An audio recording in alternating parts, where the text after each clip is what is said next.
Well, good morning. This is the best day of the conference because this is the day that we get to go home. Let's open in prayer and then we'll begin.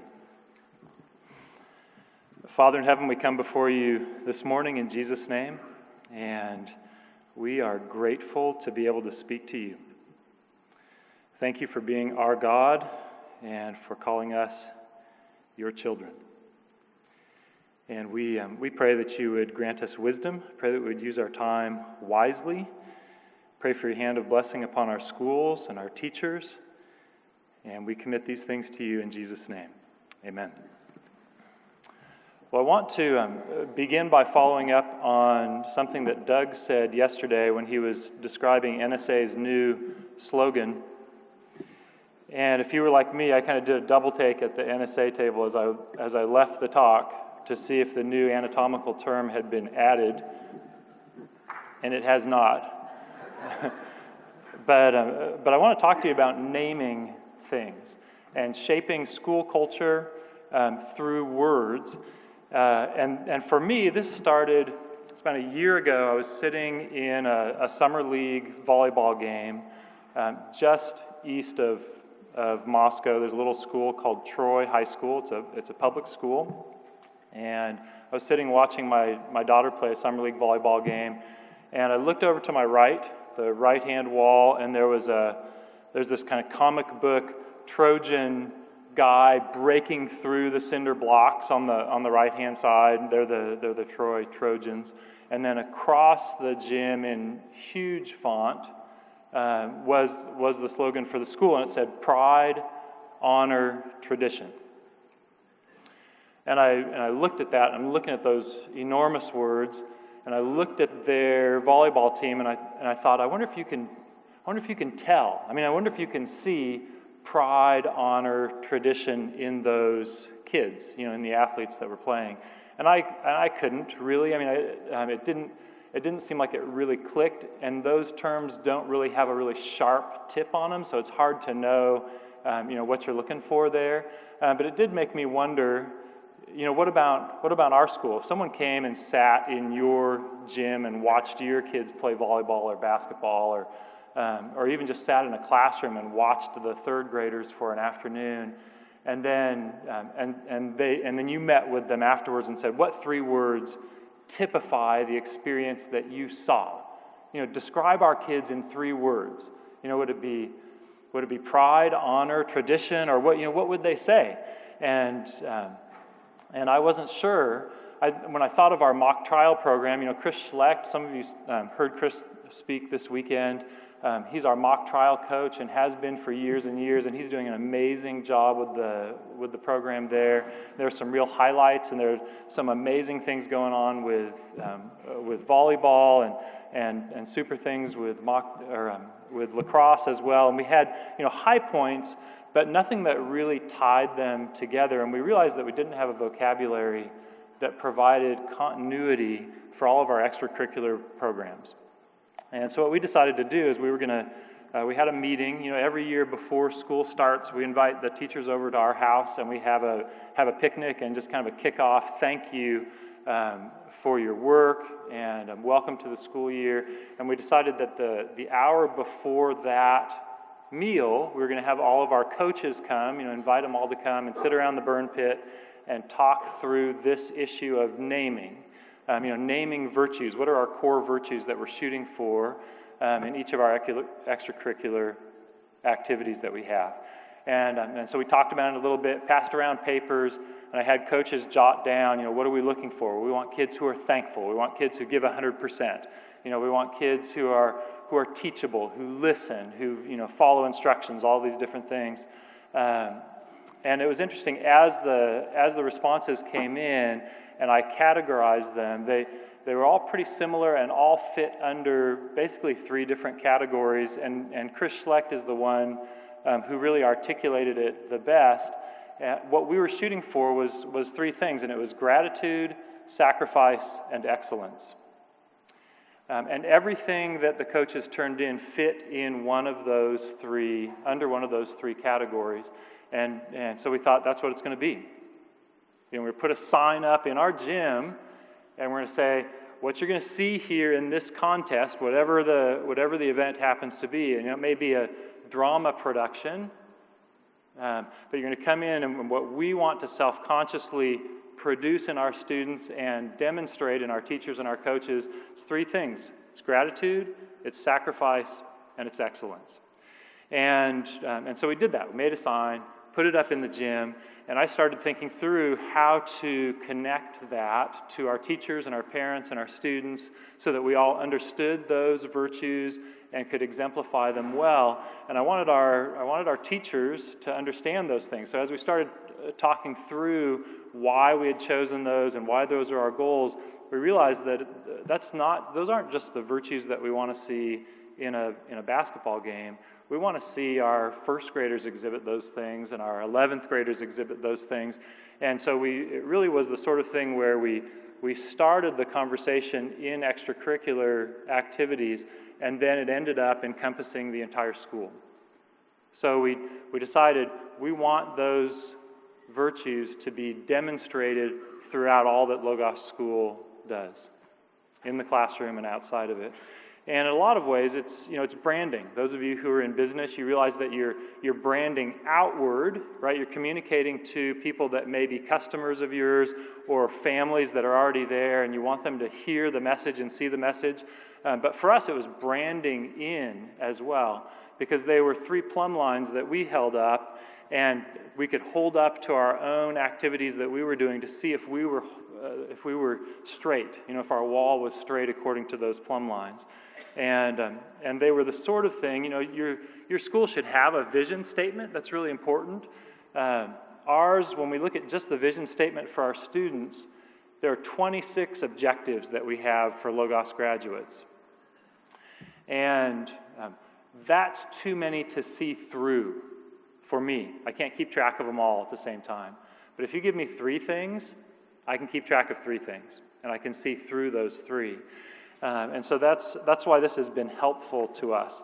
And so the rest of my talk is just simply trying to unpack those three things and how you can work within the different realms of your school to demonstrate them to your students and live them in front of them. So the first is gratitude. And this concept, I think on your outline I have John 3:16. The idea also comes from Ephesians 2:8. It says, "For by grace you have been saved through faith, and this is not your own doing. It is the gift of God." So here's the scenario. You can use your imagination. Pretend like you are guilty and dead. So you're completely guilty, you're completely dirty. It's all your fault. You deserve the punishment that you've received, and you're face down dead, dirt in the nostrils, dead. And God comes to you and saves you and breathes life into you and says, "I'm going to take your heart of stone and give you a heart of flesh. I'm going to take your sins away from you, and I'm going to dress you in the righteousness of my Son, Jesus Christ. I'm going to pour out my judgment upon him instead of upon you. You're going to die with him and be raised with him." And we think this is it's a description of a Christian. You are the saved. And so this is your story. And we think that the natural response to that is gratitude. If you have a Christian school that's full of people who aren't thankful, it's not a Christian school. Right? You're missing the most important thing. And so, if the word virtue is difficult for you, I understand that. You could think of these are simply responses to grace. When God's kind to you, it elicits a response from you. When God saves you, when he rescues you, there's a natural response, and the first thing we think is simply gratitude. And so what I'll do is just work through different realms. What does gratitude look like in a home? I think a really important thing you need to teach your kids to do is thank the people who are pouring their lives out for them. So teach your kids to thank their teachers. If your kids go to soccer practice, coach your kids on thanking their coach after practice is over. Every practice, right? Eye contact, a pound, thanks, coach, right? Every time. If they go to basketball camp, they should be the kids that go up and thank their coaches after camp during the summer. Inculcate in them a habit of being thankful when they are receiving. And then just maybe a side note, the apple doesn't fall far from the tree.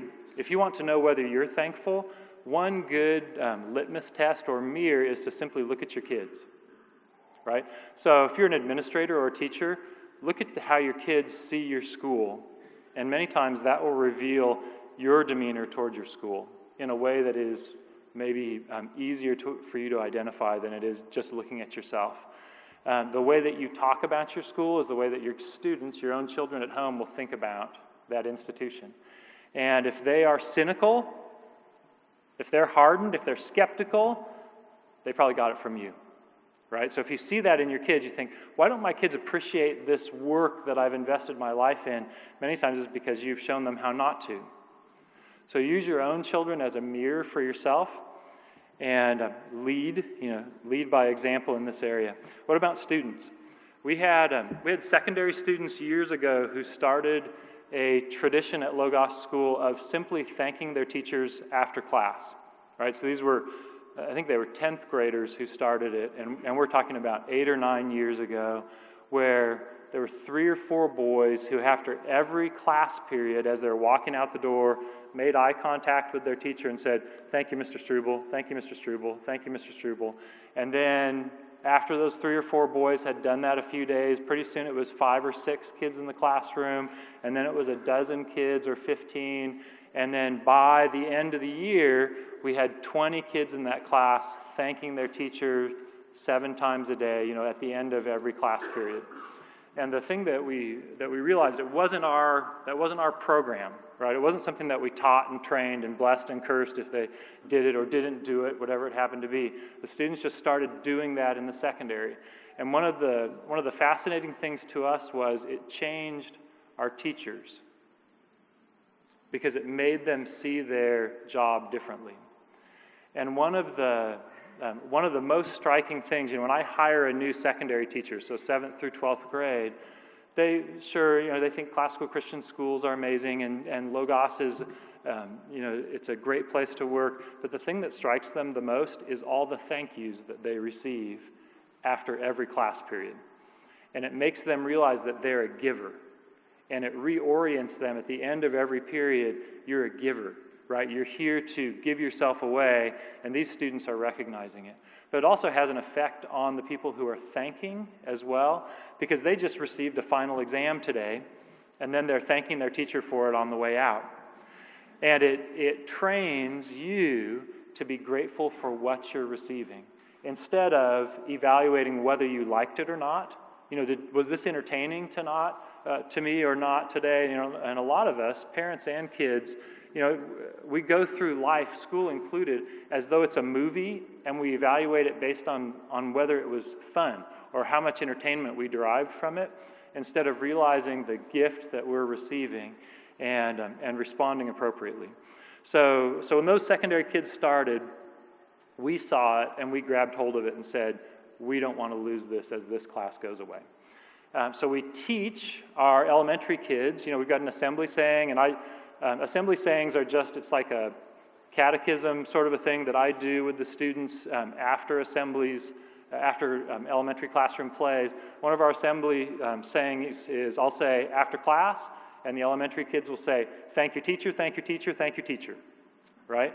And so every day at the end of the elementary day, each elementary kid would go up, shake their teacher's hand, or give them a pound, or lower elementary, give them a little hug, and thank their teacher as they leave the classroom. So that's our little training and coaching through the elementary. And then secondary kids, any new secondary student that I interview, and it's usually not lots, a dozen new secondary kids a year maybe that are coming in from outside. And there are always a few questions that I ask them. Number one is we've got a question in the application about junior high and high school romance.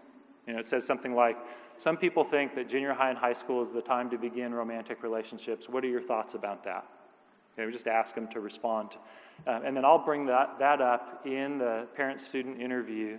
And I had one young lady a few years ago wrote, over my dad's dead body.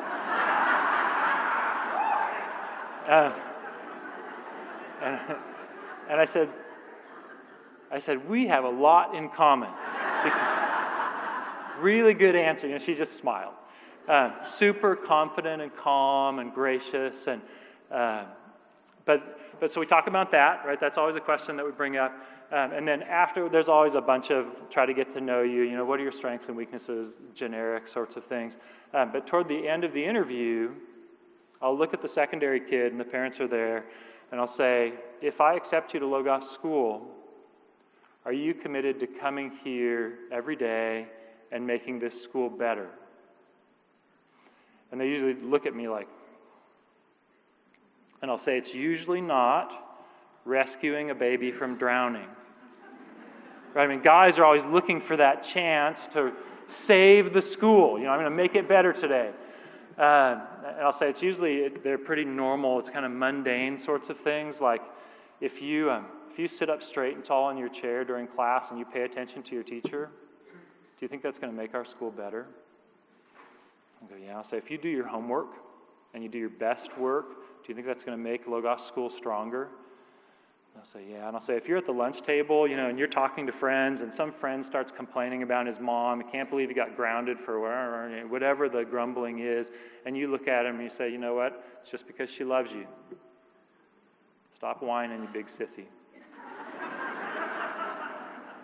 Do you think that would make our school better? He says, yeah. And I'll say, one of the traditions that we have in place is our secondary students thank their teacher as they exit the classroom every class period of every day.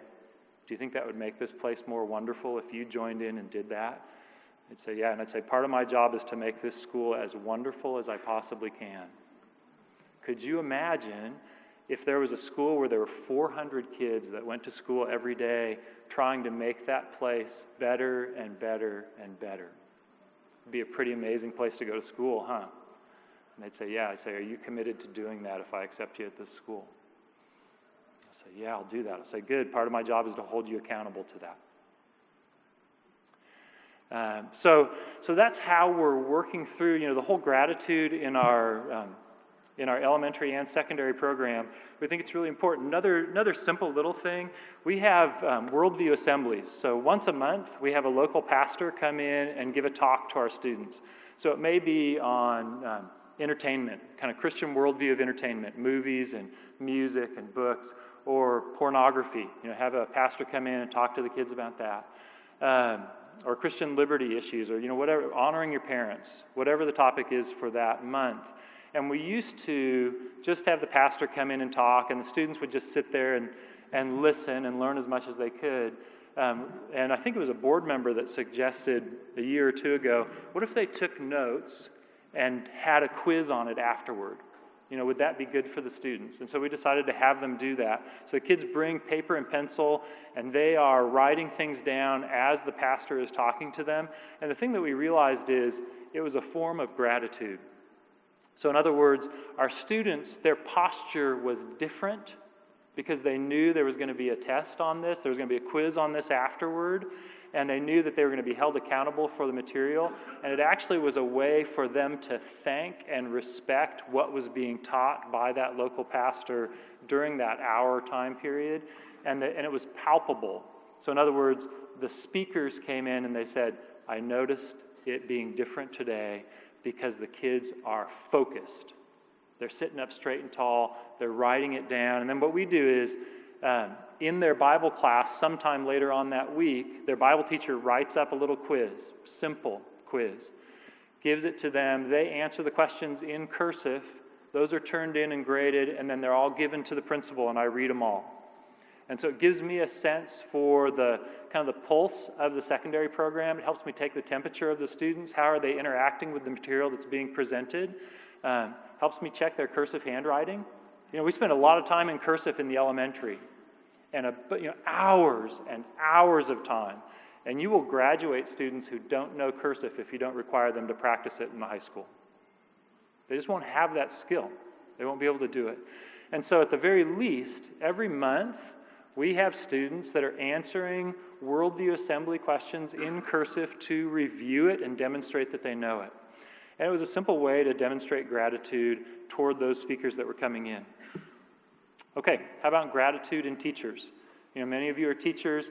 Are you full of gratitude? Well, a couple situations that can be stressful. Number one is observation day, right? Your administrator comes in to observe you teaching. What's your disposition? When he comes in, are you hungry to be a better servant?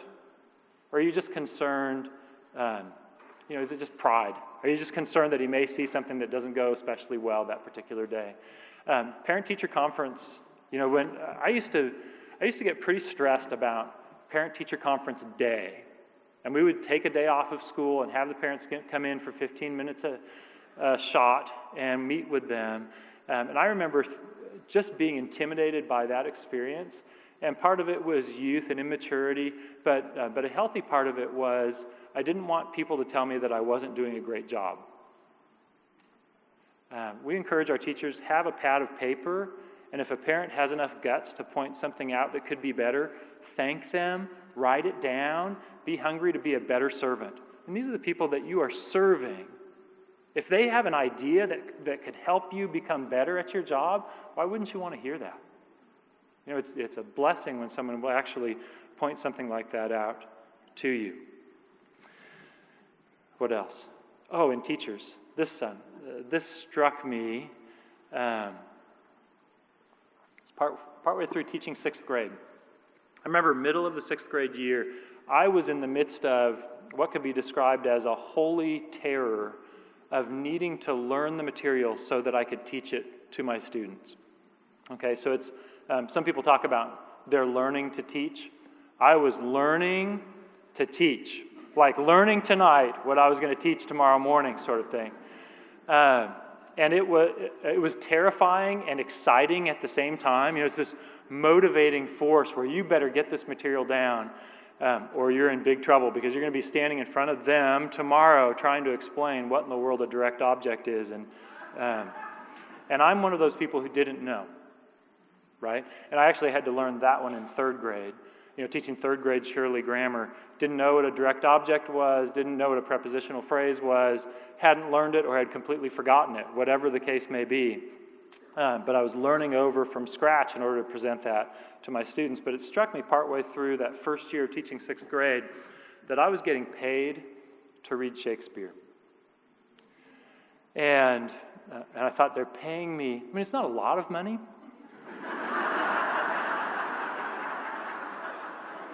But it was some, and even these days. So I teach junior high PE every afternoon. So the last hour of the day, I put shorts on and a polo, and I go. And every Thursday afternoon, I run the mile with my 7th and 8th grade boys. And I'm running out there, and many times I'll think, they're paying me to run the mile today. I almost don't want to tell parents. I feel guilty at times, like, you don't really get to do this. The parents at our school pay money to go to a gym, right, and work out.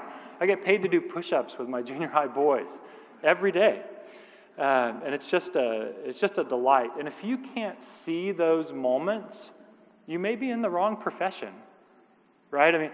If you can't, and it doesn't mean the whole time you just need to be basking in the glory of grading papers. They're paying me to grade these papers, doing recess duty. There's some parts of your job that's kind of monotonous. It's not the most fun, but you should be able to point to things and think, I almost feel guilty that they pay me to do this job because I can't think of a better thing to do right now or something I'd rather be doing. So little things that way. How about as an administrator? Ways to demonstrate gratitude, or ask yourself, are you full of gratitude? Little test case scenario: when the board, many administrators, their boss is the school board, and if you've talked to administrators much, one area that they're pretty sensitive about is they don't want to be micromanaged, right? And so if the board makes a decision, they want to change the school colors or whatever the little scenario is, there are many times when a teacher or an administrator might respond by saying, the board doesn't have the authority to make that decision. And I used to kind of see that. I would empathize with that and think, yeah, like this is the Carver model. We're following the Carver model of board governorship and of oversight, and they can't touch that. You know, when you think about it from a different perspective, they're the boss of the school. Are you telling me the board can't go in and change the school colors? There's a certain freedom that comes from submitting to godly, lawful authority.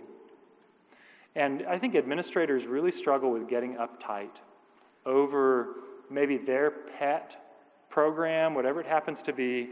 Someone comes in and says, here's how we want to do this.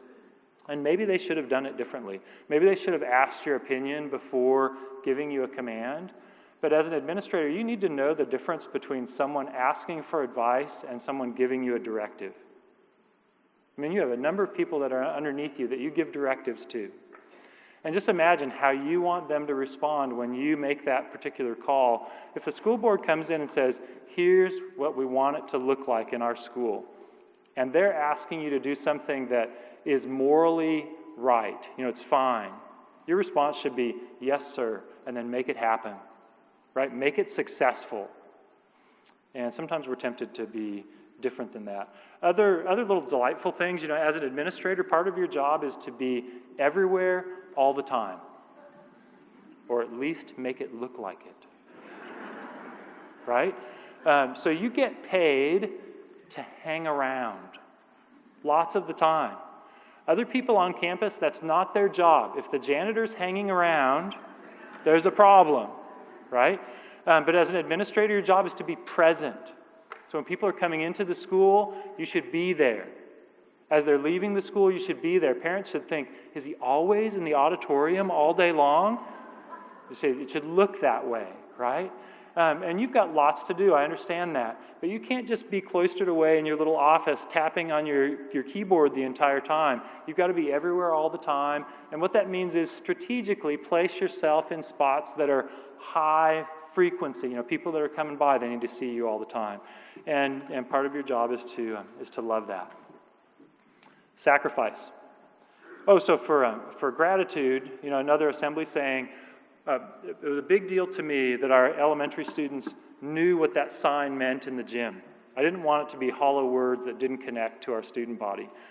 So one of our assembly sayings is, I'll say Logos School, and they'll say gratitude, sacrifice, excellence, clap, clap. Okay, is what they do. So elementary kids have it down. Then I'll say gratitude, they'll just say thankful for what God has done for us. That's what it means, right? I mean, you've got to be able to define your terms. They've got to understand that gratitude is all about Jesus. It's a response to his kindness and his grace. Sacrifice is our second thing. This comes from Matthew 16:24, where Jesus said, if anyone would come after me, let him deny himself and take up his cross and follow me. All right, so that's where this virtue comes from. When I say sacrifice, our elementary students say, take up your cross and follow him. Right, so it's a little explanation of that virtue. How do you teach sacrifice at home? Use unrighteous mammon. You know, as a father or a mother, God has given you stuff, money and time and patience and laughter. You know, whatever resources he's given to you. I want to read a passage from Luke 16 it's usually called the parable of the unjust steward. You know, if you remember this, there's a steward who's accused of wasting his master's goods, and he's being fired, and he goes to the people who owe money to his master, and he lowers their debts. Jesus says, for the sons of this world are more shrewd in dealing with their own generation than the sons of light.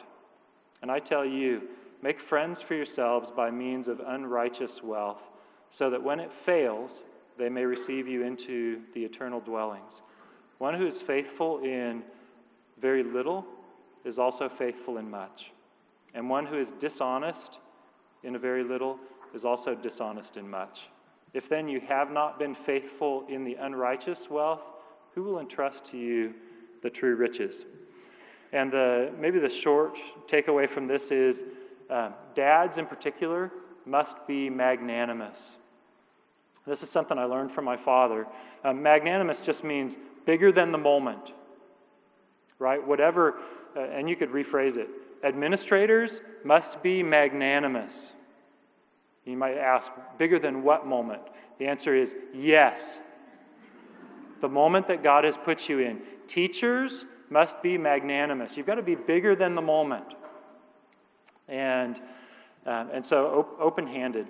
My dad was a disciplined giver, so there were predictable things that we learned from him. So when it came to the grandkids in particular, you turn 7 years old, Grandpa Tom's going to give you a BB gun, right? Always came, 7th birthday. Turn 12 years old, he's always going to give you a .22 caliber rifle. Turn 16 years old, he's going to buy you a cowboy hat. If you want one, right? I mean, he's going to take you and you shop with him.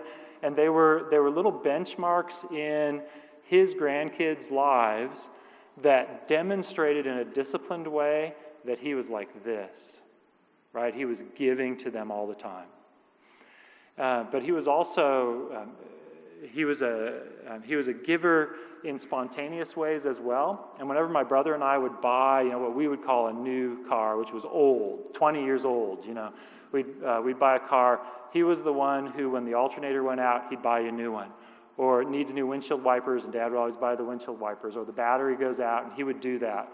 So he was always hungry. He was looking for ways to be magnanimous with his children. And I can remember, my dad passed away about a year and a half ago. So all the Whitlings descended upon Fresno, California, for his service. And my oldest son, Josiah, drove on his own, had a wheel bearing go out on his car. So he and I went to AutoZone. He got his new wheel bearing, and I'm thinking, it was a really different experience for me when my dad passed away. I just felt like I was on my own in a way that was different. I'd never experienced that before. Like there wasn't someone standing behind me anymore. And the other response was, now I've got to be that guy. Okay, so when the magnanimous kind of disciplined giving opportunities came up, I thought, he's not here to do that anymore. So I'm in AutoZone with my son. Josiah has his wheel bearing, and I think, okay, so now I'm Grandpa Tom, right? Is my job. And so I get I get 5 quarts of oil, and I think, this is what I'm going to do. So I've got my credit card, I put it in my pocket. I'm kind of planning as we're walking toward the checkout counter, and I think, my son's going to step up to buy his wheel bearing, and what I'm going to do is I'm going to pull in front of him and I'm going to say, I've got it, because that's what my dad would have done. And so we're getting closer, we're right there, and I grab my credit card, and my son steps up and takes my oil, and he says, I've got it. And I'm thinking, that's my job, right? And the thing that you come to realize is that magnanimous dads produce magnanimous dads, right? So the way that you live is affecting your kids. And one of the things that you want to show them is this, right? My stuff is your stuff, right? My money is your money. And you've got to, some of us have to, my Aunt Amanda, she'd always joke, she'd say, you better be careful with Matthew. If you ever give him any money, you'll never see it again. He's so tight he squeaks when he walks. And she was right? So you've got to realize what your weaknesses are, and then you've got to lean in the opposite direction and realize there are areas that the Lord needs to sanctify you in. For some of us, it's as simple as cash. It can be that way. Right? And classical Christian educators, by and large, we are not wealthy people.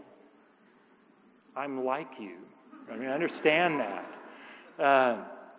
But you've got to realize what it's like to open up and give to your children in particular. What about in your students? Sacrifice in them. Simple little things. We have girls are dismissed first. When the bell rings in a secondary classroom, we dismiss the young ladies first, and then the young men go afterward. When we come into the lunchroom, the young ladies are seated first, the young men are seated second. Simple little ways to kind of discipline the students so that they see themselves as giving themselves away for each other. Lower elementary classes, students will go and take hymnals off the shelf to pass out. It's the boys who are doing the distributing and the picking up in those sorts of scenarios. When a visitor comes, if you have an adult that walks into a classroom, we stand up just automatically. So if you're a visitor, and again, it's branding in and it's branding out. You can imagine if you're a visitor and you walk into a school and you go into a classroom and all the students stand up and look at you, there's just no way to escape the fact that they're sacrificing their time and their energy to give you attention and honor. They're giving it to you right now. And sure, it's good. It's a good PR moment, but it's deeper than that because it teaches those students to stand when an adult enters the classroom. When an adult enters the room, you stand up and you show them respect and honor. How about in teachers? Some of our best teachers, when it comes to sacrifice, some of my best teachers can do two things at the same time. They can crack the whip, which means they can demand lots of hard work in the classroom. They can require sacrifice academically on the part of their students, and they can couple that with delighting in the beauty of holiness. So the response is you come out of their classroom thinking, I've never worked so hard in my life, and I've never had so much fun doing it. Right? And there are teachers that can do one or the other. It's really pretty easy to do one or the other. You can make it super difficult and challenging, just ramp up all of your expectations academically, but everybody hates it, right? Or you can just throw a party. We're just here to have fun and enjoy one another's company, and eventually everyone hates that too, right? Because you're not receiving anything. But the real magic happens when you can crack the whip and get people to work harder than they ever have before and to love it and want to do more. And so good teachers are like that. Simple, little things. Sacrifice on the part of a teacher. We talk to our elementary teachers quite a bit about transitions. If you have a secondary or a specialty teacher coming in to teach your third grade class, and for us specialty is like a Latin or an art or PE, some different teacher that'll come into the room. We want to, if it's scheduled to take place at 10 o'clock, that transition, those students should be ready for that Latin teacher 30 seconds before 10 o'clock, right? Which means the board is clear, the Latin books are out, the students are silent, they're ready. We don't want the scenario of the Latin teacher walks in and everybody has a cow heart out on their desk and we're doing a dissection project and you're like, oh, sorry, is it 10? It'll just take a second. We'll clean this up and we'll be ready for you. That's not the scenario you want to see. And then the Latin teacher returns the sacrifice by having those students ready after her half an hour. Classroom teacher walks back in at 10:30. Those students are sitting up straight and tall. The Latin is put away. They're ready for the next activity. And those are just simple ways that you can discipline yourself. Just erase the board. Right? Christian living sometimes is that simple. Loving your neighbor is that simple. You wrote everything on the board. And I know what it's like to have a bunch on the board that I think looks pretty neat, little drawings and whatever it happens to be. And I think, oh, I'm sure they'll appreciate this. I leave. This teacher's going to be fascinated. She'll probably be looking at it during the next class. Don't kid yourself. Get rid of your garbage on the board so that she can come in and teach her stuff the next class period, right? Just show honor to that next teacher that's coming through. Okay. How about sacrifice in an administrator? If you are an admin, you are the chief servant of the school, right? You've got to know how to use a mop and a bucket. If the urinal is overflowing and the janitor is not close by, that's your responsibility to take care of it, right? So you need to know what it's like to work hard. You shouldn't be scrubbing the floors all day long. There are other things that you're responsible for, but there are all sorts of opportunities that the Lord will give you to get down on your knees and serve. Simple example, and I've had this happen a couple times. If you ever need to have someone go to the emergency room in an ambulance, you need to be in the ambulance with that student, right? And in a moment, you don't always make that decision right away. Years ago, I was teaching PE, right? So we're out on the grass, we're playing lacrosse, and I have an 8th grade boy who scooped the lacrosse ball. He's cradling as he runs down. He gets to the 50-yard line and just collapsed. He just fell over on his face.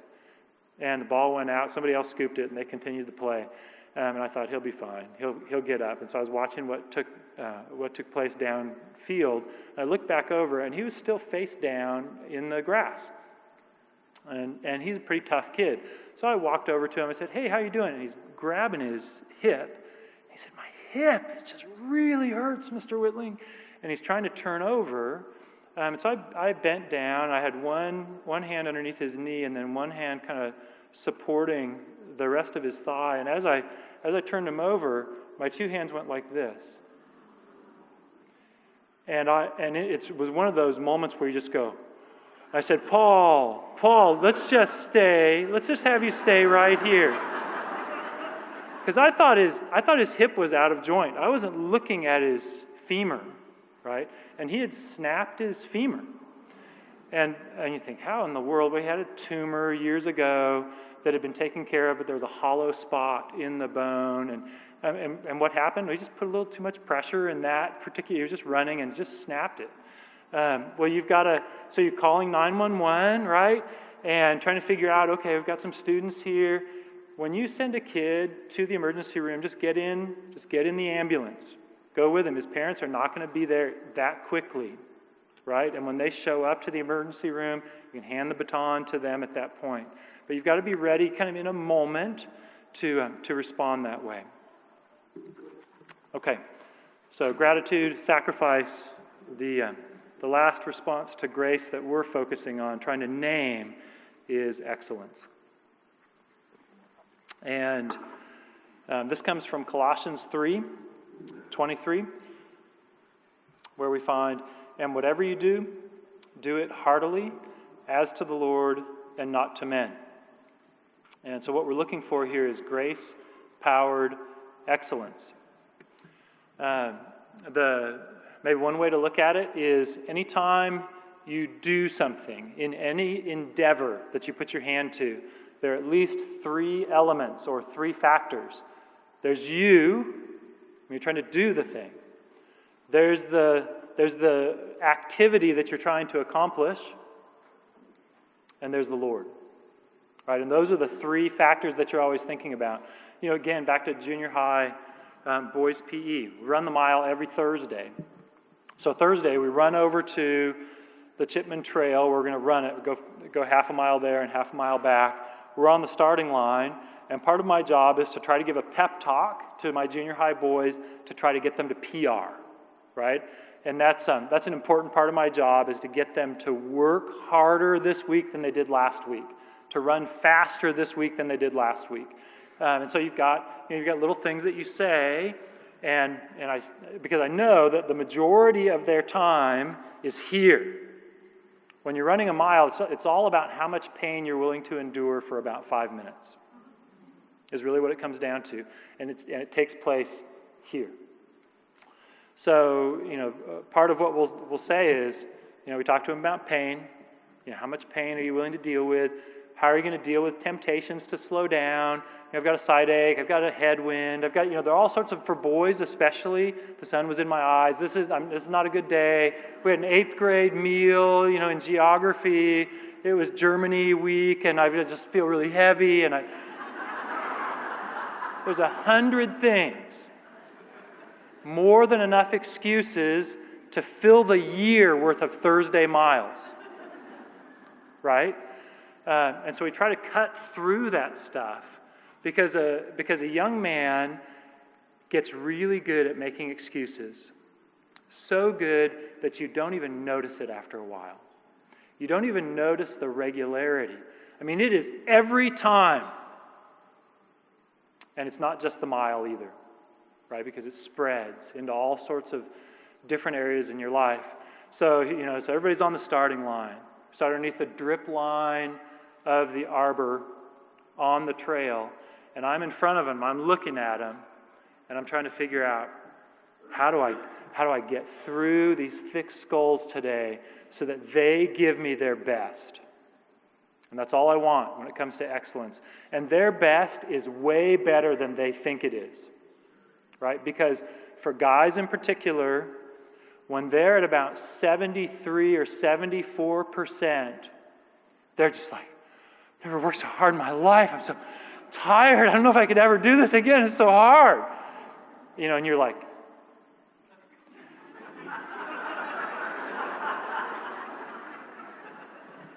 and I remember experiencing this as a basketball player.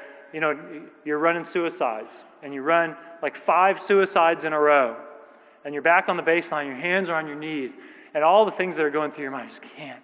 I just don't think I could beep, and you just do another one, right? Every time he blows the whistle, you're going to run another suicide, and you do another suicide, and you get back down, and you just think, that was it?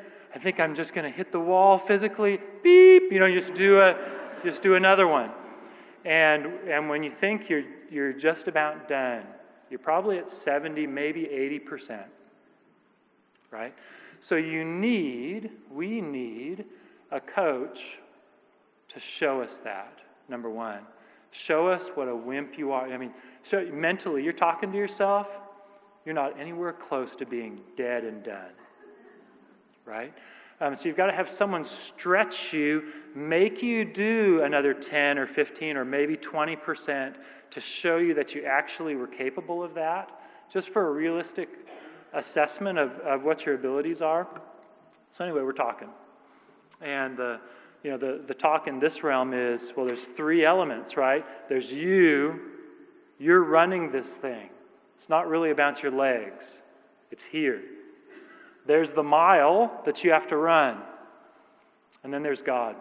And He's right in your face the whole time. Right? And He's asking you 2 questions all the time. And so when you run, you've got 5 minutes. I want you to PR today. I want everyone to PR today.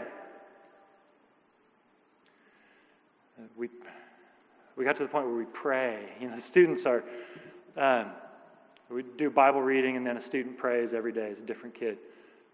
Please help us all to PR in the mile today for Mr. Whitling's sake, right? I'll say, look, the Lord's in your face. When you run this mile, He's got 2 questions for you. And the first question is this for me? Right? Because that's what it says. As to the Lord and not to men. Run this mile. Every step of it. The Lord's just right in front of you. And you're running, you think, so hard. He's like, is this for me? Right? And the second question is this your best? It's that simple. A lot of people think excellence is defined differently somehow. At our school, when we say, we want to see gratitude, sacrifice, excellence, what do we mean by excellence? Answer the questions. Right?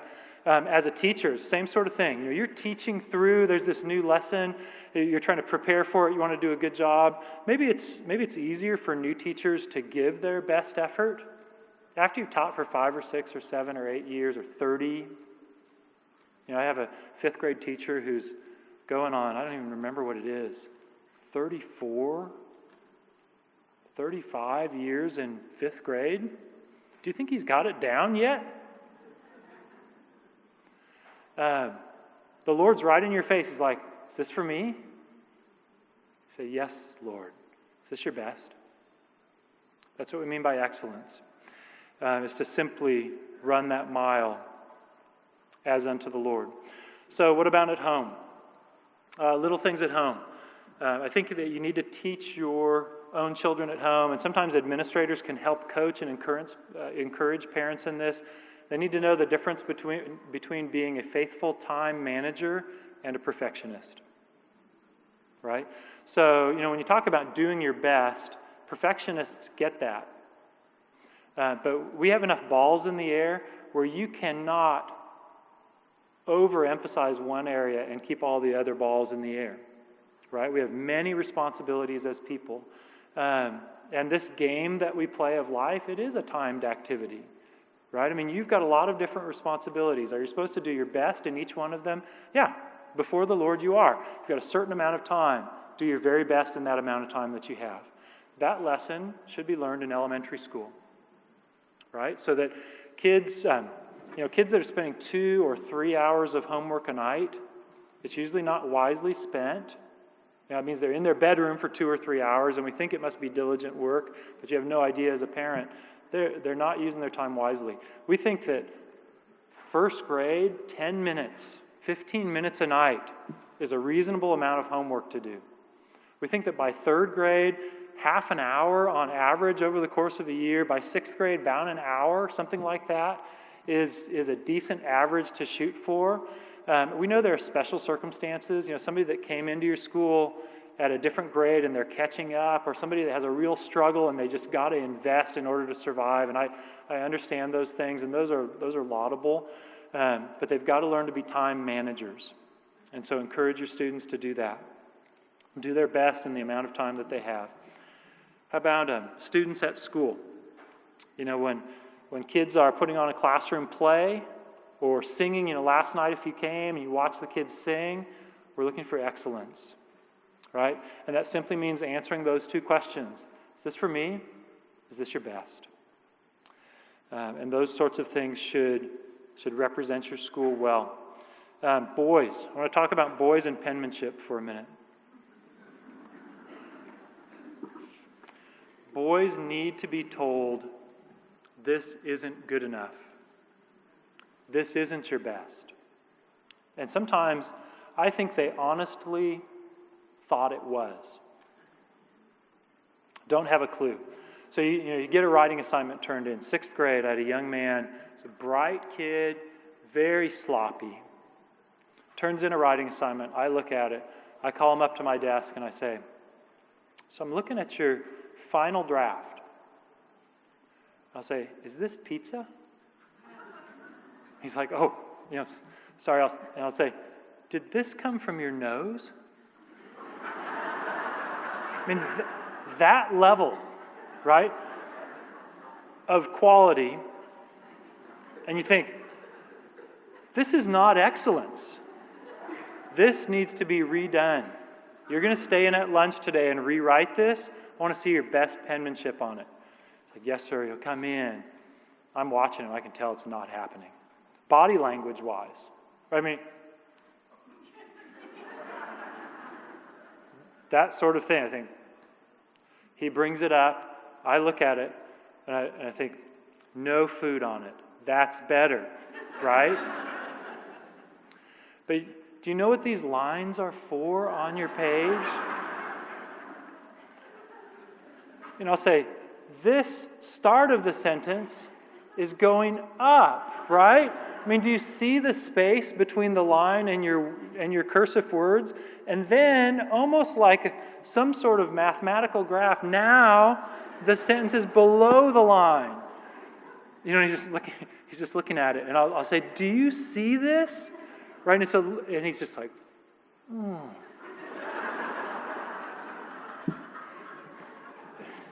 So you're going to have to take this home. It's going to be 10% off. You're going to redo it. You're going to turn it in tomorrow morning. Sometimes tomorrow morning, it is not done yet the way that it should. And you think, really? And I think I had him redo it 3 times. It was like a page and a half writing assignment. Turns it in. I could tell it was controlled. That 3rd time. I just said, look at this. It's on the line. No food. It's all the same color. Right? And he's like, and I'll say, it's not beautiful yet, but you know what? It's legible, and I can tell that you cared. Right? I can tell you were giving me your best. And that looks like this. You're sitting up straight, and you're like, you're trying. Right? You're actually holding the paper with your offhand so that it doesn't move when the pencil's touching it. Some of it is just, it's that simple. Do you care or not? And I thought, boy, we learned an important lesson this week. 3 times we had to redo that paper. This issue is solved.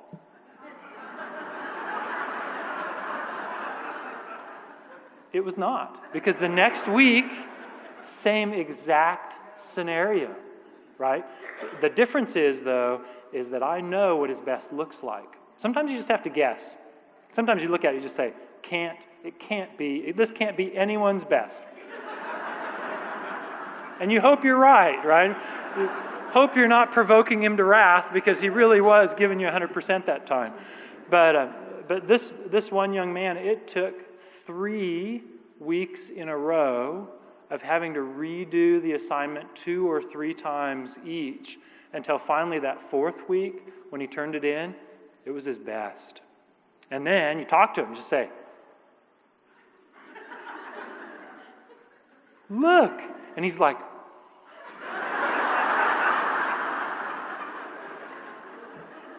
well, what did he learn? It was a long, slow process where he learned that it takes a lot less time to do your best work the first time than to have to redo that thing. And, as a teacher, you've got to not give up. Right? You've got to expect and require excellence from him in just a little simple way. Okay, what about in teachers? Right? We want to see excellence in teachers. Know your material. Study your lessons. Don't rest on old preparation. Gregory's first law of teaching, right? Study anew. If you're teaching literature, I know for me, I've read that literature book every year for the past 6 years, whatever it is. But if I'm not reading it with my class this time, I'm not in that world with them. You've got to read it, right? So that you can actually talk about it, because you're living that story with them. Last thing for teachers. You're called to excellence. It is not anyone else's job to make you an excellent teacher. It is your responsibility. You're running the mile. And if you just imagine you're a junior high PE boy, you're plodding along, you got your soccer cleats. I had a kid this year who wore soccer cleats every Thursday, running on asphalt. Anyway, you're running along in your soccer cleats. And click, click, click, click, click, and imagine you're thinking, it's Mr. Whitling's job to make me run this mile fast. It's Mr. Whitling's job to make sure I'm giving 100%. It's Mr. Whitling's job to make sure that I'm in shape. It's there are many teachers that is the mantra going through their head. It's Mr. Whitling's job to make sure I'm a good teacher. It's if I didn't know how to discipline my classroom, it's my administrator's fault because he didn't give me the tools to use in order to be a good teacher. That is not the case, right? Many of my best teachers had the least help you could possibly imagine, right? It's your job, and you guys are here. You're at the conference, you're learning, you're hungry, you want to grow. Your administrator's job is to give you opportunities, point you in directions. He should coach and encourage. It's your responsibility to run the mile. The Lord's in your face while you're running it, and he's got 2 questions. He wants to know, is this for me? Is this your best? He's not asking you about your administrator, right? Don't slip off the point. Figure it out. That's your job. For administrators, excellence. Especially if you think that in some areas you can do your job and you're good enough, it's not. Right? It's not good enough. If you think, especially if you think it's a strength, like an area that you're really good at, you think, I'm probably above average in whatever the area is, that's probably your greatest danger. Pride comes before a fall, right? So when you think through even things like, we've got an assembly, I've got a welcome assembly, I'm just going to do what I did last year. That's not good enough. Your school is not good enough to just stay the same and be the same next year. It's got to improve in 100 little ways. And you've got to think through, how do I handle office visits? How do I do assembly talks? What are my assembly sayings? Is there any way that I can take what I learned at this conference maybe and tweak and improve? And it's got to be better than it was last year. And the teacher interviews, just a whole host of ways. I think last year I mentioned we were at like 83 of our kids in our school were kids of alums. It's 83 or 84. This year we're approaching 100 kids. So out of 430 students at Logos School, it's close, I haven't done an official count, but I think we're going to be close to 100. I think almost a fourth of them, one of their parents or both of their parents graduated from Logos School. And almost without an exception, those parents came back with their children because they were appreciative of what they received at the school, but they're back and they want it to be better. They just want it to be better than it was when they were there. And why would you want anything different? As a teacher, you want it to be better. As an administrator, it's got to be improving. And so that's part of your task. Okay, a couple notes on how to use core virtues. If you have these things in place, in some ways it's easy, right? If I go to a basketball game and there's a coach screaming bloody murder at a ref, that's not gratitude. And we've got it in the gym over the hoop. And our conversation after the game, it's this simple.